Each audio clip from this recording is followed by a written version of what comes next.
also stay for a walk and do my play. When I grow up, I want to open up a child's room where I hope to attract lots of visitors. I would want to do this because I love animals.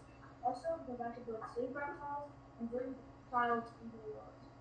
Hello, my name is Billy Bow, and my favorite historical figure is Jefferson, because he is one of the most famous conquerors and talented poet. I want to become a computer scientist because I like coding. Hi, my name is Bryce, and my favorite historical figure is this is because Bryce would not be the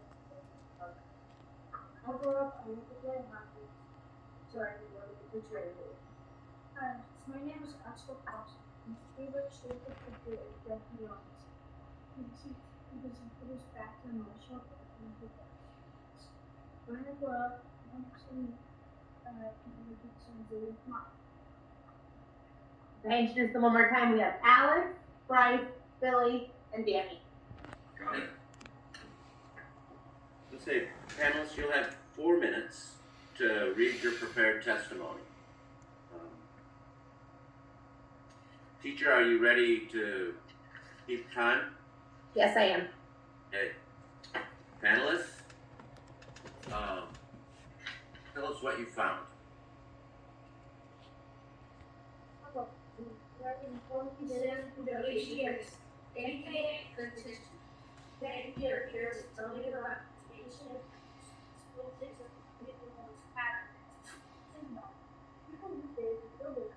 Nobody has time to research and inform states about voting for political positions such as president, governor, etc. This will most definitely help you contribute to your nation if you are informed. Few ways to stay informed is to read the narrative or watch the actual video. You could also read current event articles. Staying informed is very important for the nation's economy.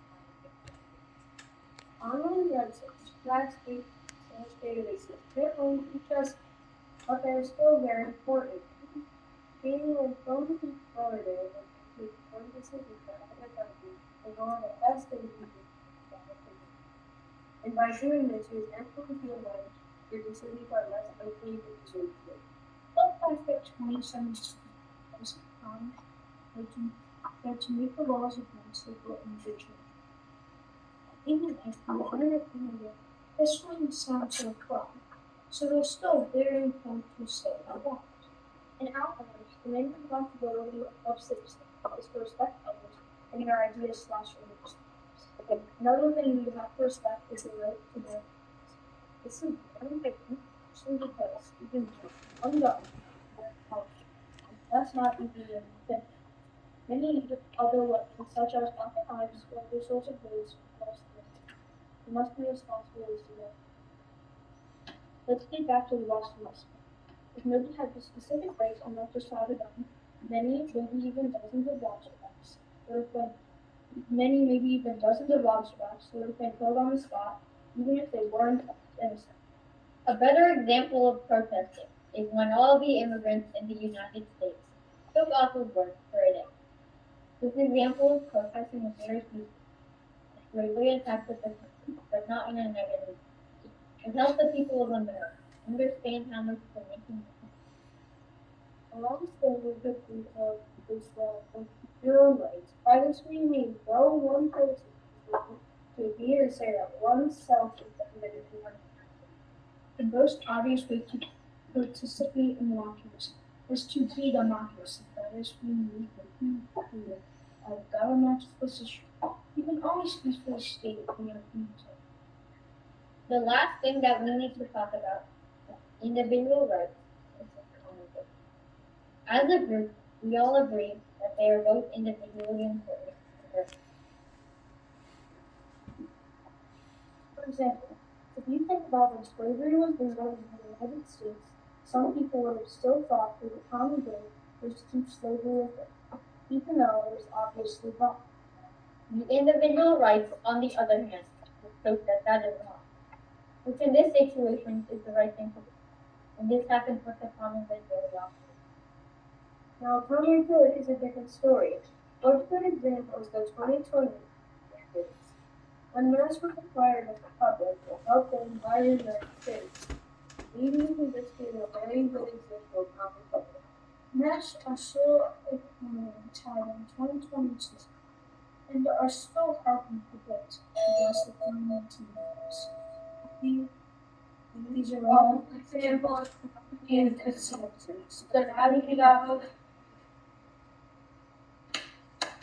Okay, thank you very much. So, that was very informative. What we'd like to do now, though, is we'd like to follow it up with about 6 minutes of questions. So we're going to ask you some questions, and we're looking forward to your response. So let me just start with maybe what's central to your testimony. Do you think that every citizen should be required to participate in his or her government, and explain why or why not? They do have to some extent. Like you have the responsibility to do like the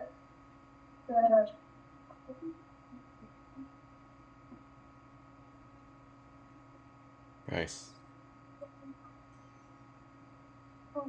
yeah, we think that up to some extent, yes. For example, voting, because voting is very important to the democracy. It helps vote. It helps elect for a lot of political positions such as president, governor, mayor. There's also jury duty, which you have to attend, and we think that is important.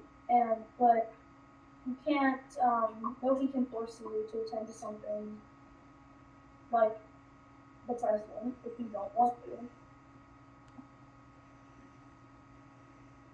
I agree with my colleagues. Like you don't have to participate with something like the president. And same goes for things like governor, and sometimes at a younger age you may be still may be finding your way around things like voting, where you may think that you're not even ready for it. Great answers. And my question is actually tied to Bryce just mentioned about the young people. Why do so many young people not fulfill their responsibility to vote? We just that a lot of them are very busy and most likely don't have the time to vote, because when you are a young person like that, you may be trying to find a job to make money. You may be moving out of your parents' house. You might be finishing school. You might have to hang out with friends or anything like that. Or you may not be informed. I agree with my colleague, because once you get to around that age, like 18, 22, you get hit with a lot of responsibility. And voting while taking care of all of that is quite hard, and you need to, but you already have a lot of responsibility, so you can't really like be informed while you're doing it. I respectfully agree with my colleagues because you need not be informed, and you have a lot of responsibilities. Plus, you're doing you're in college, and you may have a lot of work, like classwork to do or homework. So you may not have a lot of time to be informed and vote. Because like Trump's question, the young people may be overwhelmed, or they just may not think that they're ready for it, and that they're not informed enough, or they're just trying to find things like jobs, a new house, or just ways to help yourself live a life. Great. Thank you for sharing different scenarios. No, very nice. So we're getting close to an election, and as you know, some candidates choose negative campaigning as a strategy for gaining office. Explain your feelings about negative campaigning. We don't think that negative campaigning is a very fair way to campaign. Good question. Because, for example, if someone was campaigning fairly, and then someone running against them was negatively campaigning, it's kind of ruins the fun in a way, because they aren't campaigning nicely, and instead of sharing good traits about themselves, they may be lying or sharing small flaws with the other person that is not against them. Like recently, the Biden was, and Biden won. One didn't think that is right, so he started negatively doing it, and he sent all the people that actually voted for him to the White House to try to make it so he would be president. And in that scenario, a lot more people got hurt and nothing got solved for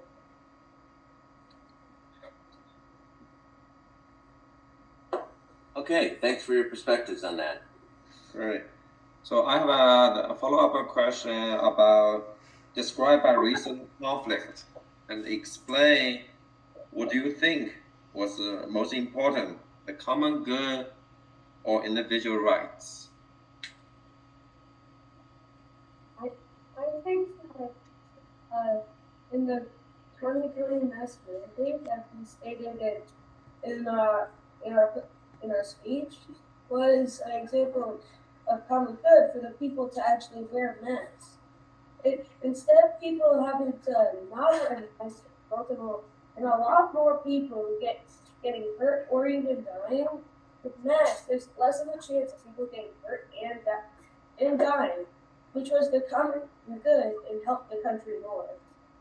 I agree with my colleagues, because if one person doesn't want to wear a mask because they think it's uncomfortable, you can't, that's not very fair, because you're hurting other people while you're doing that. So if you wear a mask, you can save lives and not just make your own life a bit more comfortable. Thank you, panel. That is our 6 minutes. Thank you very much. Thank you for answering all those questions. How about a round of applause for you? And then we're going to provide you with some feedback. I hope you enjoyed working on this project, and that you feel like you've gained some additional knowledge about the responsibilities and challenges associated with being a citizen. I certainly learned something. I really liked the way that you started out with the importance of making informed decisions, and then also highlighting some of the difficulties associated with that. I like the way that you sort of enumerated the various ways you can fulfill your responsibilities. And drawing on both some historical examples as well as some contemporary examples. I appreciate your sensitivity for the need to balance the common good with individual rights. I think the example of slavery is a pretty good one historically, and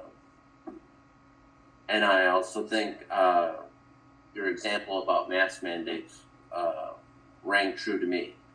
And I really like the way that you played off of each other in order to highlight some of those perspectives. Yeah, I think it's a great job, and Bob already mentioned very many good points, and so you guys did it very well. Good teamwork in 4 minutes of testimony. You guys even doing even better in follow-up questions. So I like the way try to understand why young people are not fulfilling their responsible voting. You guys stand in their shoes, try to understand all the scenarios. That is the foundation. How can we address the problem, right? I think it's perfect. You guys understand the issue, and then we can, from there, we can encourage more young people to help them to carry out the responsibility. The common good and the individual rights, you guys tie to the current event, the mask mandate, just hit the nail on its head. It's a great point. So thank you, excellent work. So proud of you. Very nice. Thank you to the parents and supporters of our students that have joined us for this online hearing today. We hope you are as proud of these students as we certainly are. Let's give this team a final round of applause.